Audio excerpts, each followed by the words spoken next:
In the last video, we saw that Genesis 2 establishes a relational pattern that Paul never leaves behind.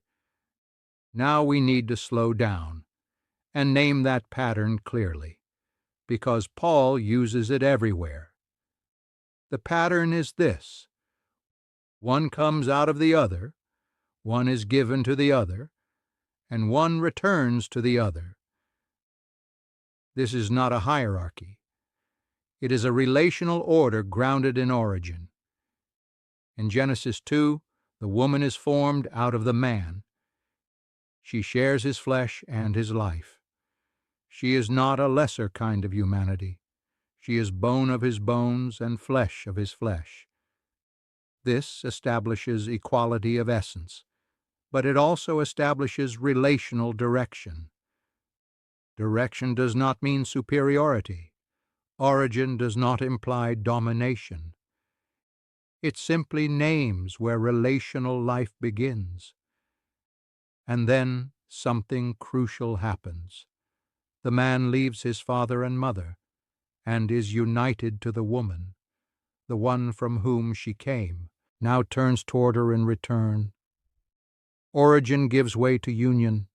Direction gives way to communion. This means the pattern is not static. It moves. It flows.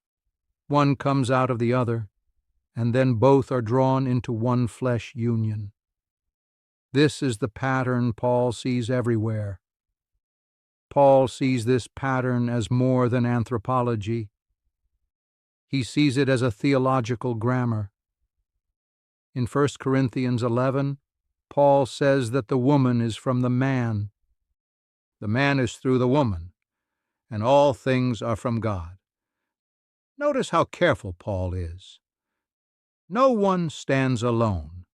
No one is self-sufficient. Every relationship is directional, and every relationship is dependent.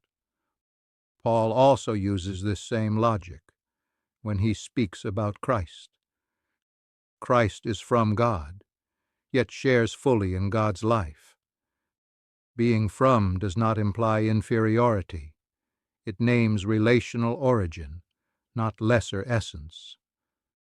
And Paul applies the same pattern to Christ and the church.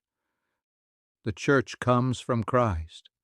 She lives from Christ, and she returns to Christ in glory. This is why Paul uses the language of head and body. Head does not mean ruler. It means source, connection, and life-giving origin. The body is not beneath the head in value. The body lives from the head, and the head exists for the body. Once you see this one out of the other pattern, Paul's theology stops sounding like a system of control.